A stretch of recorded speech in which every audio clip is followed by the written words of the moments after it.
तो जिस तरह से आपको पता है हमारे पास एंगुलर की लेक्चर सीरीज चल रही है, तो आज के इस लेक्चर के अंदर हम बात करने वाले हैं why do we need services in Angular. भाई देखो, हमारे पास एंगुलर का एक मोस्ट इंपॉर्टेंट टॉपिक है जिसको हम कहते हैं सर्विस। तो सर्विस क्या होता है, सर्विस हम किस तरह से बनाते हैं, उसको किस तरह से हम यूज करते हैं, ये सारी चीजें हम आगे जाके डिस्कस करेंगे। सर्विस को हम स्टार्ट करेंगे सबसे पहले ये समझ के कि भाई why do we need services in Angular, मतलब वो कौन से सिनेरियोज हैं जिसके अंदर हमें सर्विसेज को यूज करने की जरूरत पड़ती है अपनी एंगुलर ऐप के अंदर। तो जब आपको वो सिनेरियो समझ में आ जाएगा कि जहां पे हम सर्विसेज यूज करते हैं, तो उसके बाद हम समझेंगे कि सर्विसेज कैसे बनाते हैं, सर्विसेज क्या होती हैं, उसको किस तरह से इंप्लीमेंट करते हैं अपनी एंगुलर के अंदर। तो वो सारी चीजें हम कवर करेंगे। तो ये होगा हमारा पार्ट नंबर 29 और मैं हूं आपका सर मोहम्मद आदिल और अब हम अपना लेक्चर स्टार्ट करते हैं।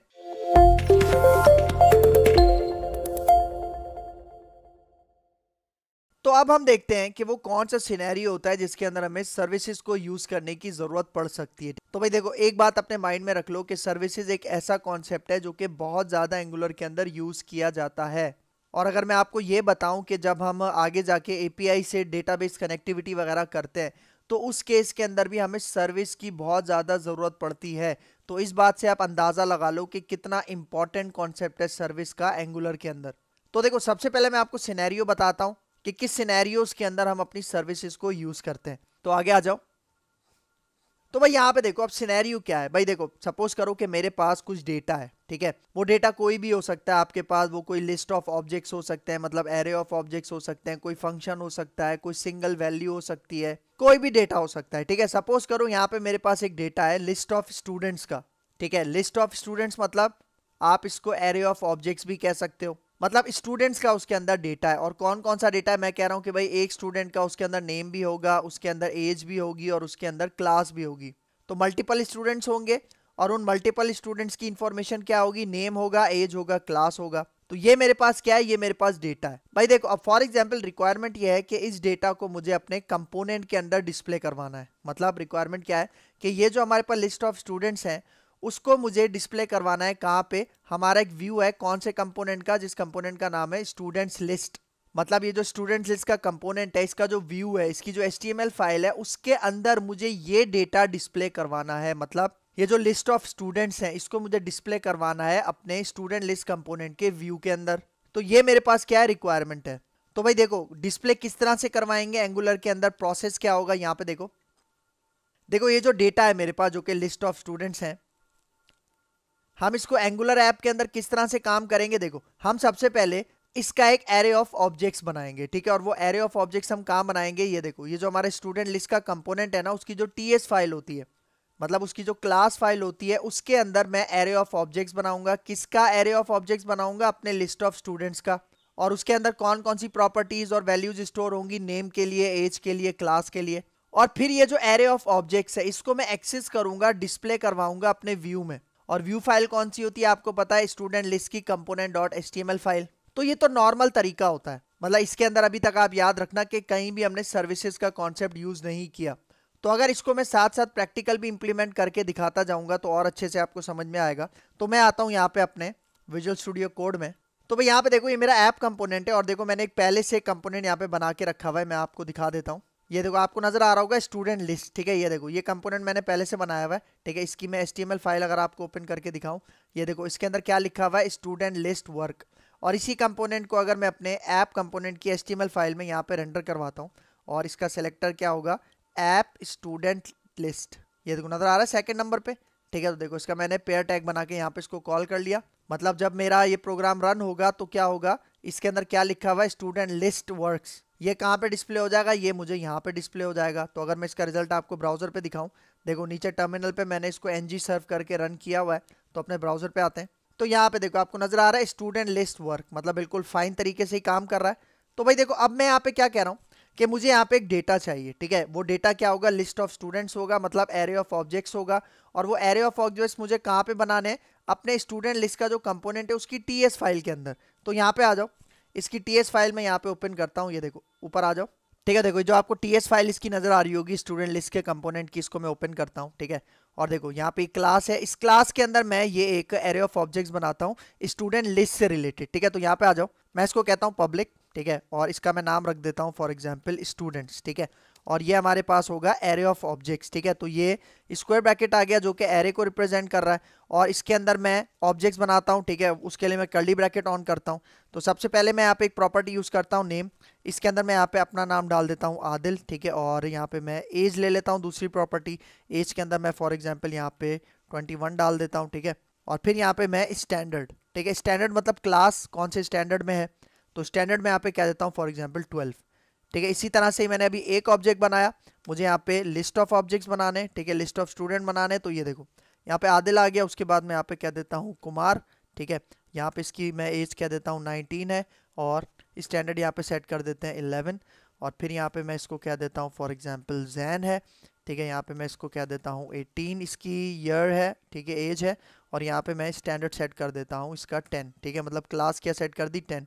तो ये देखो ये मैंने क्या बना लिया, ये मैंने बना लिया अपने एक एरे ऑफ ऑब्जेक्ट्स, मतलब स्टूडेंट लिस्ट मैंने यहाँ पे बना ली, मतलब मेरे पास डेटा यहाँ पे आ चुका है। तो अब इस डेटा को डिस्प्ले करवाना है, ठीक है। तो यहाँ पे देखो ये जो फिगर मैंने आपको दिखाई, इस डेटा को मुझे डिस्प्ले करवाना है कहाँ पे, अपने जो स्टूडेंट लिस्ट कंपोनेंट है इसकी HTML फाइल के अंदर, व्यू के अंदर। तो वो काम हम किस तरह से करेंगे भाई, देखो हमने एक डायरेक्टिव पढ़ी थी जिसका नाम था ng_for, मतलब जो मैंने आपको बताया था लूप थ्रू करवाने के लिए, जिस तरह से फॉर लूप काम करता है।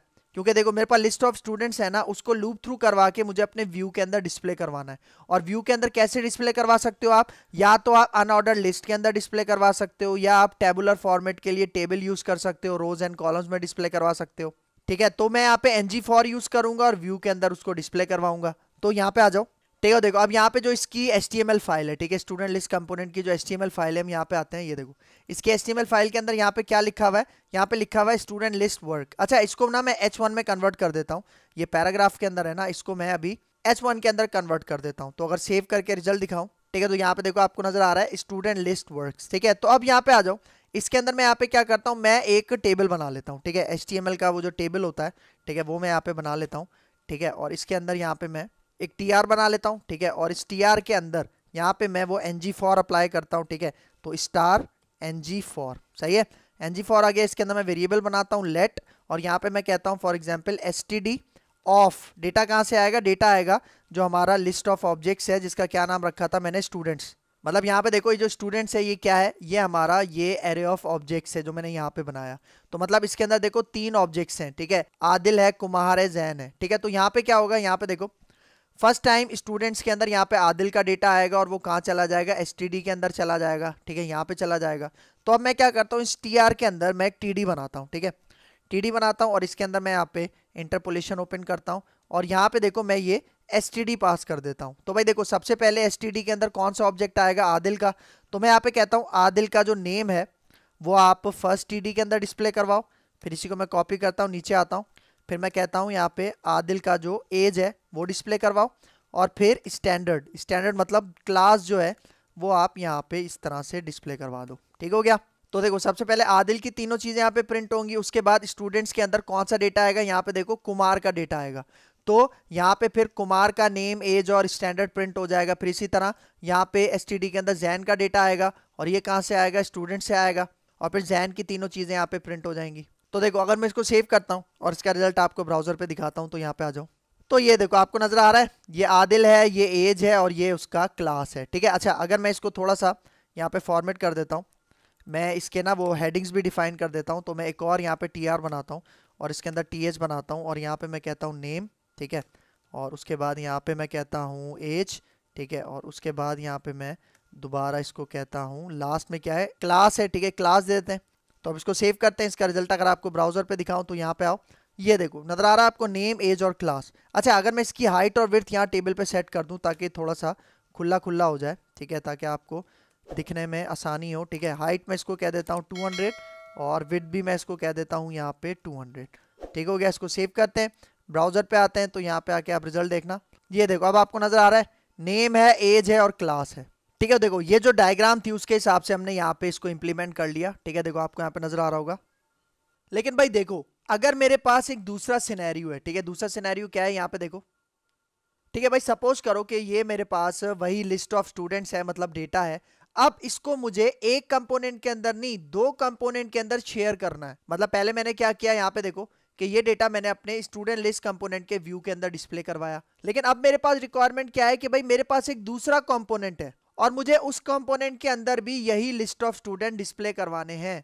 किस तरह से? यहाँ पे देखो मेरे पास एक दूसरा कंपोनेंट है, उसका नाम है स्टूडेंट्स डेटा। पहला वाला क्या था? स्टूडेंट लिस्ट, और अब है यहाँ पे स्टूडेंट्स डेटा। तो भाई देखो मैं कह रहा हूँ यही जो हमारे पास लिस्ट ऑफ स्टूडेंट्स है, सपोज करो इसके अंदर से जो नेम है वो मैंने स्टूडेंट लिस्ट के अंदर डिस्प्ले करवा दिया, और फिर उसके बाद नेम और एज ये मुझे डिस्प्ले करवानी है अपने स्टूडेंट्स डेटा के अंदर, या फिर तीनों चीजें डिस्प्ले करवानी है अपने स्टूडेंट्स डेटा के अंदर। तो मतलब जब हमें एक सेम डेटा मल्टीपल कंपोनेंट्स के अंदर डिस्प्ले करवाना है तो उसका काम हम किस तरह से करेंगे? यहाँ पे देखो हम उसी तरह से करेंगे जिस तरह हमने स्टूडेंट लिस्ट कंपोनेंट के अंदर किया था। किस तरह से? कि जो लिस्ट ऑफ स्टूडेंट्स हैं उसको पहले मैंने अपने स्टूडेंट लिस्ट कंपोनेंट की टीएस फाइल में एरे ऑफ ऑब्जेक्ट्स की फॉर्म में यहाँ पे स्टोर किया, और फिर उसको मैंने डिस्प्ले करवा लिया अपने व्यू के अंदर। कौन से व्यू में? स्टूडेंट लिस्ट की जो एचटीएमएल फाइल होती है कंपोनेंट की। और कैसे डिस्प्ले करवाया? ng4 यूज किया और यूएल या टेबल के अंदर डिस्प्ले करवा दिया। तो अब मैं क्या करूंगा, यही जो मेरे पास लिस्ट ऑफ स्टूडेंट है अब मैं इसको कॉपी करूंगा। कहां पे कॉपी करूंगा? ये जो हमारे पास दूसरा कंपोनेंट है जिसका नाम है स्टूडेंट्स डेटा, उसके अंदर मैं यही लिस्ट ऑफ स्टूडेंट, इसका जो एरे ऑफ ऑब्जेक्ट्स मैंने यहाँ पे बनाया था उसको मैं कॉपी कर लूंगा। कहां पे? अपने स्टूडेंट्स डेटा जो दूसरा कंपोनेंट है उसकी टीएस फाइल के अंदर, क्लास फाइल के अंदर, और फिर उसको मैं यहाँ पे कॉपी कर लूंगा। कहां पे? अपने व्यू के अंदर।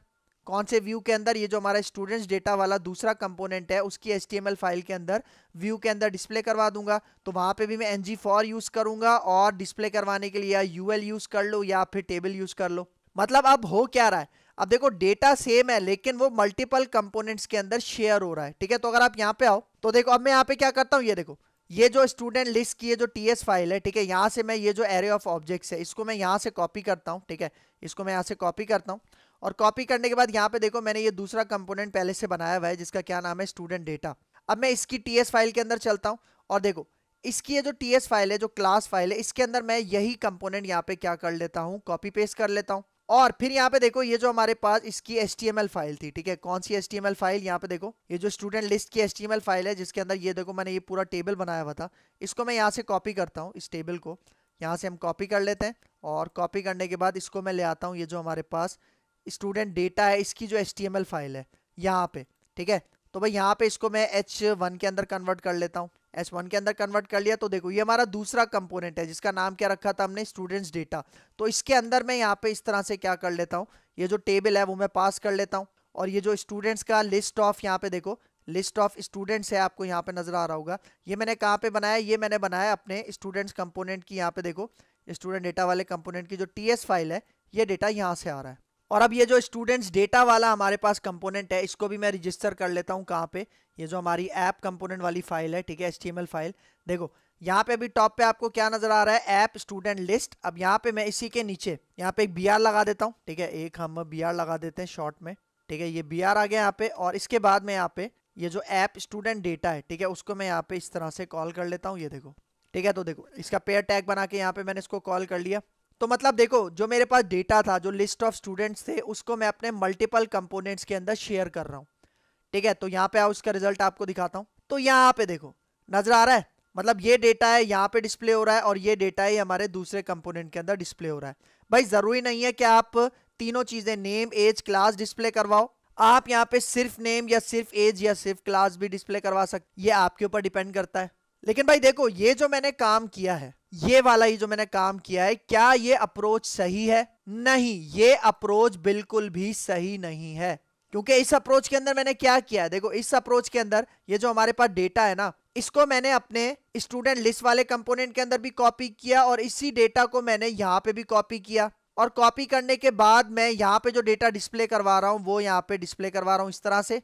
ng4 को यूज किया मैंने, टेबल को यूज किया। तो ये तरीका हमारे पास सही नहीं है जब भी आप एंगुलर एप्लीकेशन के अंदर काम करते हो। तो इस सिनेरियो के अंदर हमारे पास कॉन्सेप्ट आता है किसका? सर्विसेज का। किस तरह से? भाई देखो ये जो हमारे पास डेटा है ना, ये जो लिस्ट ऑफ स्टूडेंट्स है, इसको हम बनाएंगे अपनी सर्विस के अंदर, और उस सर्विस को हम अपने अलग अलग कंपोनेंट्स के अंदर क्या कर सकते हैं? शेयर कर सकते हैं। क्योंकि देखो यहाँ पे क्या हो रहा है, यहाँ पे शेयर नहीं हो रहा है, यहाँ पे हम क्या करें, इसी डेटा को अपने कंपोनेंट की टीएस फाइल के अंदर भी कॉपी कर रहे हैं, और जो दूसरा कंपोनेंट है स्टूडेंट्स डेटा, उसकी टीएस फाइल के अंदर भी कॉपी कर रहे हैं। मतलब मैं चाह रहा हूं कि ये डेटा मुझे सर्विस के अंदर रखना है, और उस सर्विस को मुझे शेयर करना है अक्रॉस मल्टीपल कंपोनेंट्स।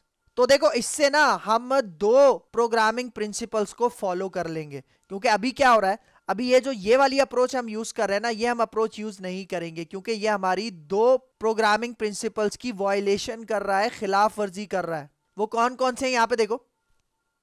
देखो पहला हमारे पास प्रिंसिपल होता है ड्राई। ड्राई की फुल फॉर्म क्या है, डोंट रिपीट योरसेल्फ। भाई देखो अभी क्या हो रहा है, अभी यहाँ पे देखो ये जो हमारा लिस्ट ऑफ स्टूडेंट्स था वो डेटा बार बार रिपीट हो रहा है ना, उसको मैं बार बार अपनी क्लासेस के अंदर क्या कर रहा हूँ, रिपीट कर रहा हूँ, कॉपी पेस्ट कर रहा हूँ, तो ये सही अप्रोच नहीं है। ये हमारा जो प्रोग्रामिंग प्रिंसिपल होता है जिसको हम कहते हैं ड्राई, उसकी वायलेशन है। और दूसरा प्रिंसिपल है जिसकी वायलेशन है, उसका क्या नाम है, सिंगल रिस्पॉन्सिबिलिटी। सिंगल रिस्पॉन्सिबिलिटी का मतलब भाई देखो जो क्लास है जिसके अंदर मैं अपना लिस्ट ऑफ स्टूडेंट बना रहा हूं, तो भाई देखो जो लिस्ट ऑफ स्टूडेंट है वो मैं अपनी स्टूडेंट्स लिस्ट वाले कंपोनेंट के अंदर भी बना रहा हूं और स्टूडेंट डेटा वाले कंपोनेंट के अंदर भी बना रहा हूं। मतलब वो जो क्लास है ना, ठीक है, उसकी कोई सिंगल रिस्पॉन्सिबिलिटी नहीं है। मतलब जो रिस्पॉन्सिबिलिटी हमारे स्टूडेंट लिस्ट की है वही हमारे पास स्टूडेंट्स डेटा की है। ऐसा नहीं होना चाहिए। स्टूडेंट लिस्ट की रिस्पॉन्सिबिलिटी अलग होगी, स्टूडेंट डेटा की रिस्पॉन्सिबिलिटी अलग होगी। तो हर क्लास की एक सिंगल रिस्पॉन्सिबिलिटी होनी चाहिए। तो ये आता है हमारे पास प्रोग्रामिंग प्रिंसिपल्स के अंदर। तो इस चीज को हम अवॉइड करेंगे, इस चीज को हम डिस्कार्ड करेंगे, खत्म करेंगे। किस कॉन्सेप्ट को यूज करके, सर्विसेज के कॉन्सेप्ट को यूज करके। मतलब यहाँ पे देखो जो मैंने आपको डायग्राम दिखाई, इस डायग्राम के अंदर ये जो डेटा है ना, जो लिस्ट ऑफ स्टूडेंट है, ये हम रखेंगे सर्विस के अंदर और फिर सर्विस का डेटा हम शेयर करेंगे अक्रॉस मल्टीपल कंपोनेंट्स। ठीक है, फिर आगे आ जाओ। तो अब यहाँ पे देखो, अब मैं आपको बताता हूँ कुछ बातें एंगुलर सर्विस के हवाले से कि सर्विस होती क्या है एंगुलर के अंदर। देखो यहाँ पे क्या कह रहा है, service is nothing, it's just a class with specific purpose. मतलब सर्विस आपके पास कुछ भी नहीं है, ये सिंपली क्या होती है, क्लास होती है जिसका अपना एक स्पेसिफिक पर्पस होता है, पर्टिकुलर पर्पस होता है। मतलब कोई सिंगल रिस्पॉन्सिबिलिटी होती है, कोई काम वो परफॉर्म करता है किसी स्पेसिफिक पर्पस के लिए, किसी स्पेसिफिक रीजन के लिए। और सर्विसेज के अंदर क्या क्या चीजें होती हैं, यहाँ पे देखो, data sharing across multiple components. मतलब सर्विस के अंदर जो डेटा है वो आप अपने मल्टीपल कंपोनेंट्स के अंदर शेयर करवा सकते हो। मतलब आपको बार बार कॉपी पेस्ट करने की जरूरत नहीं है, रिपीट करने की जरूरत नहीं है।